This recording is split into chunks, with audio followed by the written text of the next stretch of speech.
வணக்கம். இன்றைக்கு நாங்கள் 2019ஆம் ஆண்டு 22வது வினாவாக வந்த ஒரு வினாவை நாங்கள் இன்றைக்கு பார்க்க போகிறோம். அது நிமலன் பிறக்கும் போது அவனுடைய தாயாரின் வயது 25 ஆகும். நிமலனின் தம்பி பிறக்கும் போது தாயின் வயது 29 ஆகும். நிமலனின் தற்போதைய வயது 10 எனின் அவனுடைய தம்பியின் தற்போதைய வயது யாது? இது 2019ஆம் ஆண்டு 22வது வினாவாக கேட்கப்பட்டிருக்கின்ற ஒரு வினா.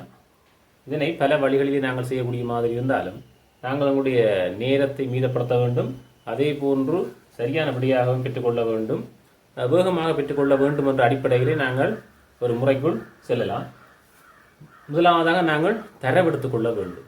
நான் ஆரம்பத்தில் சொல்வது போன்று தரவுகள் என்பது மிக முக்கியம். எங்களுக்கு தரவுகளை நாங்கள் மிக அவதானமாகவும் தெளிவாகவும் என்ன விடயம் நடைபெறுகின்றது என்ற நிலைப்பாட்டுடனும் இந்த விடயங்களை நாங்கள் எடுத்துக்கொள்ள வேண்டும். அந்த வகையில் நாங்கள் இப்பொழுது தரவுகளை எடுத்து பார்ப்போம். நிமலன் பிறக்கும் போது அவனுடைய தாயாரின் வயது 25 ஆகும். பாருங்க, இதில் நிமலன் பிறக்கும் போது நிமலனுடைய தாயாரின் வயது தான் 25 குறிப்பிட்டிருக்கிறார்கள். அடுத்து நிமலனின் தம்பி பிறக்கும் போது தாயின் வயது 29 ஆகும். ஆக மொத்தம் இந்த விடயத்திலிருந்து நீங்கள் ஒன்று தெரிந்து கொள்ளலாம். தாய்க்கு ஆரம்பத்திலே நிமலன் பிறக்கும் போது 25 வயதாக இருந்தது. இப்பொழுது அவனுடைய தம்பி பிறக்கும் போது 29 வயது என்றால் இப்பொழுது நிமலனுக்கும் நிமலனுடைய தம்பிக்கும் இடையிலான வயது வித்தியாசம் 29 25 கழித்ததுக்கு சமனாக இருக்கும் வயது வித்தியாசம். அதாவது 29 நீங்கள் 25 கழித்து பார்த்தால் விடை 4 இருக்கும். விடை என்பது அதாவது இருக்கும் இடையிலான வயது வித்தியாசம் 4 இருக்கும். சரி, இப்பொழுது நிமலனின் தற்போதைய வயது 10 எண். அவனுடைய தம்பியின் தற்போதைய வயது யார்?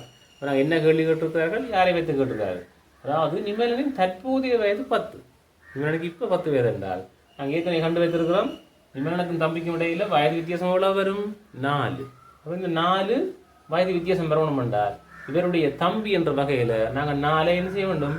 கழித்து பார்க்க வேண்டும். கழித்து பார்த்தால் 10 4 கழித்தால் விடை 6 என்று வரும். அதாவது தம்பியினுடைய வயது இப்பொழுது 6 இருக்கும்.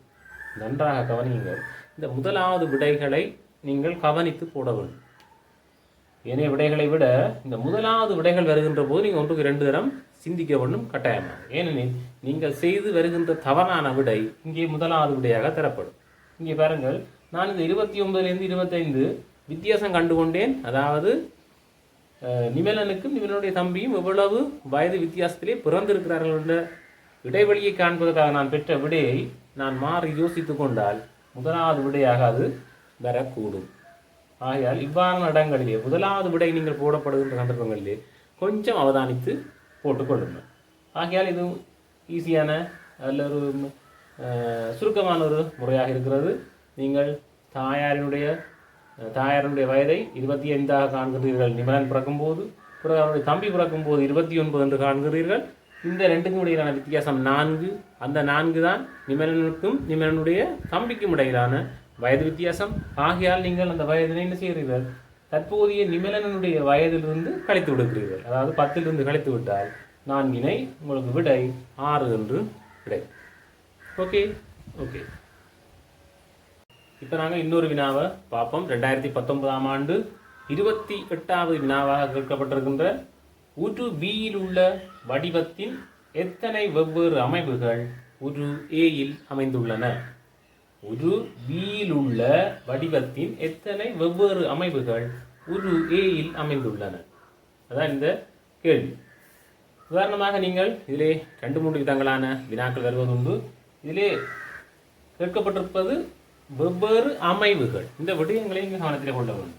வெவ்வேறு அமைவுகள் இந்த வடிவங்களில் வைத்து பார்த்தாலும் அந்த வடிவத்தை பெறக்கூடிய வகையிலான விடயத்தை தான் நாங்கள் சொல்லுகின்றோம் அமைவுகள் என்று.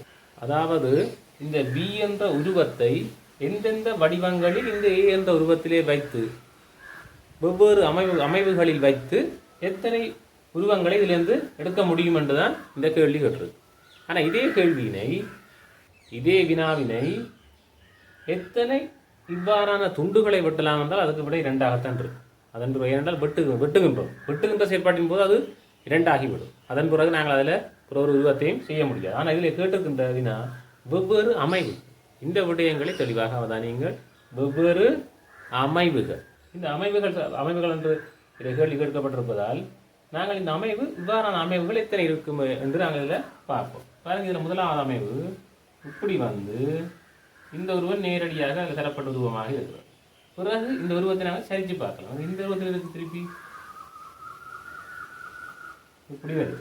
இப்படி ஒவ்வொரு பட்டியை விட்டு விட்டு விட்டு விட்டு விட்டு விட்டு இந்த உருவம் என்ன செய்யும், சேர்ந்து வரும். அப்புறம் அடுத்த கட்டம் நாங்கள் இதோடு சேர்த்து பார்க்கிறோம். பிறகு இதில் இருந்து இங்கே வந்து ஒரு உருவம் வரும். பிறகு திருப்பி இங்கே இருந்து இங்கே போய் இங்கே வந்து ஒரு உருவம் இதுக்குள்ளாக வந்து செய்யும். இப்போ இந்த விடயத்தை பார்த்தீங்கன்னா எத்தனை முக்கோணம் இது இருக்கிறதோ அத்தனை முக்கோணமானதில் இந்த அமைவு வந்து தனக்குள்ளே சுற்றி கொள்ளும். அந்த வகையில் 1 2 3 4 5 6 இதில் 6 அமைவுகள் இதில் இருக்கிறது. அந்த 6 அமைவுகளுக்கு ஏற்ற போல இந்த உருவத்தை நாங்கள் கண்டுவிடலாம். அதாவது மீண்டும் ஞாபகப்படுத்திக் கொள்ளுங்கள், அமைவுகள் என்பது இதனை வெட்டி எடுப்பதல்ல. இதை எவ்வாறெல்லாம் திருப்பி வைக்க இயலுமோ அவ்வாறான வகையில் திருப்பி வைத்து எத்தனை உருவத்தை நாங்கள் உருவாக்கி கொள்ள முடியும் அல்லது எத்தனை அமைவுகளை நாங்கள் இதிலிருந்து உருவாக்கி கொள்ள முடியும் என்பது மட்டும்தான் இதனுடைய வினாவாக இருக்கிறது. வினாக்களை நீங்கள் தெளிவாக விளங்கி கொண்டால் விடையளிப்பதிலே உங்களுக்கு எந்த வித சிக்கலும் இருக்காது. நீங்கள் பயப்பட வேண்டும். அதாவது வினாவை பார்த்து பயப்படக்கூடாது.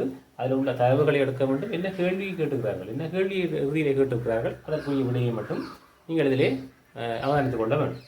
சரி, இப்பொழுது கவனிச்சிங்க என்றால் இந்த உருவத்தை மாதிரி இதில் ஒவ்வொரு அமைப்புகளில் 6 உருவம் எடுக்க முடியும் என்பதை நாங்கள் பார்த்துருக்கிறோம். ஆகிய அதுக்கான விடை முதலாவது விடையாக 6 வந்திருக்கிறது. அடுத்து நாங்கள் வினா தொடரிலே 8வது வினா 2019ஆம் ஆண்டு 30ஆம் வினாவாக வந்திருக்கக்கூடிய ஒரு வினா, உறவு முறைசார் வினா ஒன்று. எனக்கு ஓர் அக்காவும் ஓர் அண்ணனும் மாத்திரம் உள்ளனர். எனது அம்மாவுக்கு ஒரு மகனும் 2 மகள்மாரும் உள்ளனர் என்று ஒரு பிள்ளை கூறுகின்றது. இதற்கேற்ப இப்பிள்ளை அக்குடும்பத்தில் முதலாவது விடை மூத்த மகளாவார், 2வது விடை இளைய மகளாவார், 3வது விடை இளைய மகன் ஆவார்.